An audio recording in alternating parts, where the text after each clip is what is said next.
এবার থেকে এই ধরনের এইচটিএমএল প্রশ্ন বেশি আসতেছে আইসিটি পরীক্ষায়। এই ধরনের এইচটিএমএল কে বলা হয় নোস্টেড এইচটিএমএল, অর্থাৎ তালিকার মধ্যে তালিকা। যখন তালিকার মধ্যে তালিকা থাকে তখন তাকে নোস্টেড এইচটিএমএল বলে।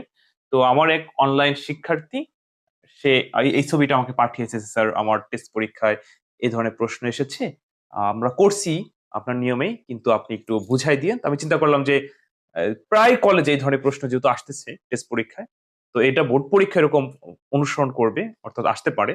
কারণ 2023 সালে বিগত যে বোর্ড কোশ্চেন গুলো দেখছি, তো সেখানে এই ধরনের প্রশ্ন অনেক বেশি। তালিকা আকারে, তালিকার মধ্যে আবার তালিকা, নোস্টেড এইচটিএমএল যাকে বলা হয়। তো প্রিয় শিক্ষার্থী, কিন্তু আমি এখন এটা সম্পূর্ণ উত্তর করে দিচ্ছি। আর তোমরা যারা আইসিটি নিয়ে দুশ্চিন্তা আছো, তোমরা চাইলেও কিন্তু আমার অনলাইন ব্যাচে ভর্তি হতে পারো, এবং তোমাদের সার্বিক সহযোগিতায় সবসময় নিবেদিত থাকবো, অর্থাৎ বোর্ড পরীক্ষার আগ পর্যন্ত। ভর্তি হওয়ার সাথে সাথে পুরো বইয়ের সাজেশন দেওয়া হবে পিডিএফ আকারে, আর হচ্ছে বেসিক ক্লাস রেকর্ড আকারে দেওয়া হবে 10 ঘন্টার মতো। সেটা পড়লে পুরো বই হাতে মুঠে চলে আসবে। আর এরপর বোর্ড পরীক্ষা পর্যন্ত আমি তোমাদের লাইভে প্র্যাকটিস করাবো। তো আমার এই অনলাইন ব্যাচে ভর্তি হওয়ার জন্য আমার এই হোয়াটসঅ্যাপ নাম্বার এসএমএস করে বিস্তারিত জেনে নিও। তো দেখো, আমি এখন তোমাদের এই এস্টিমেলটা সম্পূর্ণ করে দিচ্ছি। তো যে কোনো এস্টিমেলে প্রথমে তোমাকে উত্তর লিখতে হবে। কি লিখতে হবে? উত্তর। উত্তর লিখে হচ্ছে বেসিক ট্যাগ গুলো লিখবা। তো বেসিক ট্যাগ হচ্ছে, আমি যদি একটু লিখে বুঝাই তোমাদের, প্রথমে এইচটিএমএল শুরু করবা, তারপর হচ্ছে হেড, হেডের পরে টাইটেল, এটা লিখবা, এগুলো বেসিক ট্যাগ। হ্যাঁ, আচ্ছা, টাইটেল তুমি যে কোনো নামে এখানে সেভ করতে পারো, তারপর টাইটেল শেষ করে দিবা।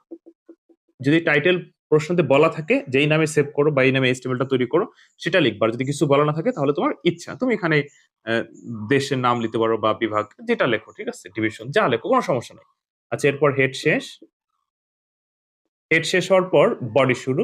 এটা হচ্ছে এইচটিএমএল এর বেসিক ট্যাগ। আর উপরে ডক টাইপ এইচটিএমএল লিখে রাখা ভালো, লিখে দিবা, সমস্যা নেই। কারণ ডক টাইপ এইচটিএমএল লিখলে কি হয়, ব্রাউজার বুঝতে পারে যেটা HTML5 স্ট্যান্ডার্ড অনুসরণ করেছে। আর যদি তুমি না লিখো তাতে পরীক্ষার হলে সমস্যা নেই, তোমাকে মার্ক দেওয়া হবে, কিন্তু তুমি লিখে দিতে পারো এখানে ডক টাইপ এইচটিএমএল উপরে। আচ্ছা, যাই হোক, আমি তোমাদের এখন নর্মাল করে দিচ্ছি। তো বডি পর্যন্ত লেখার পর আমরা উদ্দীপকটা ফলো করব, কারণ এটা হলো বেসিক ট্যাগ। এতটুকু লিখে তারপর আমাদের উদ্দীপকে যেতে হবে। তো আমরা উদ্দীপকে দেখতে পাচ্ছি যে তালিকা আকারে এইচটিএমএল আছে, তালিকার মধ্যে আবার তালিকা। তো তালিকার মধ্যে তালিকা থাকলে ব্যাপারটা কেমন? ব্যাপারটা সম্পূর্ণ একই একই নিয়ম, কোনো এখানে কোনো ভয়ের কিছু নাই। দেখো, প্রথমে তুমি লিখবে হচ্ছে এই যে যে তালিকাটা দেখতে পাচ্ছ, ঢাকা, রাজশাহী, চট্টগ্রাম, সিলেট। তো এই তালিকাটা কিন্তু তালিকা আকারে আছে, পর্যায়ক্রমে ধারাবাহিকভাবে সিরিয়াল অনুযায়ী নাই। তো এটাকে বলা হয় ইউএল টাইপ। কি বলা হয়? UL type. ইউএল টাইপ সমান সমান ডাবল ব্রেড কমা, একটু বিন্দু আকারে আছে না, এটার জন্য ডিক্স, ডিআইএস কে ডিক্স লিখে শুরু করবা। তারপরে যা যা আছে তুমি লেখো। এলআই শুরু, ঢাকা, এলআই শুরু, তারপরে ঢাকা লিখে এলআই শেষ। এরপরে কি আছে? রাজশাহী, তুমি আবার এলআই শুরু, রাজশাহী লিখবা, রাজশাহী লিখে এলআই শেষ। আবার যা আছে তুমি লেখো। কি আছে? চট্টগ্রাম, এলআই শুরু, চট্টগ্রাম, এলআই শেষ। তারপরে এখন হচ্ছে এই চট্টগ্রামের নিচে আবার তালিকা। তো এইটার জন্য আমাদের কি করণীয়? এটার জন্য এইটুকুর তালিকার জন্য আবার তোমাকে নতুন করে ট্যাগ নিতে হবে। কি নিবা?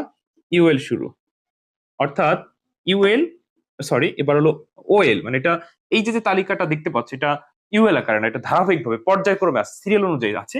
তাহলে কি হবে? OL type. এখানে কিন্তু ওএল টাইপ তোমার ব্যবহার করতে হবে। ওএল টাইপ সমান সমান ডাবল ব্রেড কমা, প্রথম যেটা থাকে সেটা দিবা 1, আর দেওয়া লাগবে না। এরপর আবার তুমি সিরিয়াল অনুযায়ী লিখে দাও। এলআই শুরু কি আছে? বাঁশখালী, এলআই শেষ, আবার এলআই শুরু যা আছে, আনোয়ারা, এলআই শেষ। এভাবে পর্যায়ক্রমে তুমি লিখতে থাকবে যতগুলো আছে। তাহলে কয়টা আছে? 4টা। তাহলে 4টা লিখে, আমি 2টা লিখলাম, আরো আরো 2টা তুমি লিখে দিবা। তারপরে কি শেষ? ওএল শেষ। ওএল শেষ মানে ওই তালিকাটা শেষ হয়ে গেল। এই যে ওএল শুরু হয়েছে, ওএল শেষ। এবার আবার আমাদের এলআই শুরু। কি শুরু বলো তো? এলআই শুরু। এবার এলআই কি আছে? সিলেট, সিলেট লিখে তারপরে তুমি এলআই শেষ করবা। এরপর কি শেষ বলতো? এরপরে ওই যে ইউএল শুরু করছিল সেই ইউএল শেষ, তারপর বডি শেষ, তারপর এইচটিএমএল শেষ হয়ে গেল। দেখছো কত সহজ? কিন্তু দেখি তোমরা প্রথমে দেখে অনেকে ভয় পায়, ওরে বাবা এত কঠিন এইচটিএমএল পারবো কিনা। কিন্তু এই ধরনের এইচটিএমএলই বেশি আসতেছে, এবং আমার কাছে মনে হয় এগুলো সহজ, কঠিন না। জাস্ট তালিকা আকারে লিখতে থাকবে, লিখতে থাকবা। যখন তালিকার মধ্যে আবার তালিকা, তখন ওইটার জন্য আবার নতুন করে কমান্ড নেওয়া শুরু করবা। আর এটাকে বলা হয় নোস্টেড এইচটিএমএল। তো আশা করি তোমরা বুঝতে পারছো। এরপর যদি আইসিটি নিয়ে দুশ্চিন্তা থাকো, ভয়ে থাকো, তোমাদের কথা চিন্তা করে কিন্তু আমি কোর্স চালু করেছি। ইনশাআল্লাহ আইসিটিতে কোনো সমস্যা থাকবে না। মাত্র 1000 টাকার বিনিময়ে তুমি পুরো বই কমপ্লিট করতে পারবে, অর্থাৎ 2 বছরের পড়া 1000 টাকা শিখতে পারবে এবং ভালোভাবে শিখতে পারবে, পরীক্ষায় সর্বোচ্চ নম্বর পাবে। ওকে, তো প্রিয় শিক্ষার্থীরা ভালো থেকো, তোমাদের জন্য শুভকামনা রইল। আসসালামু আলাইকুম।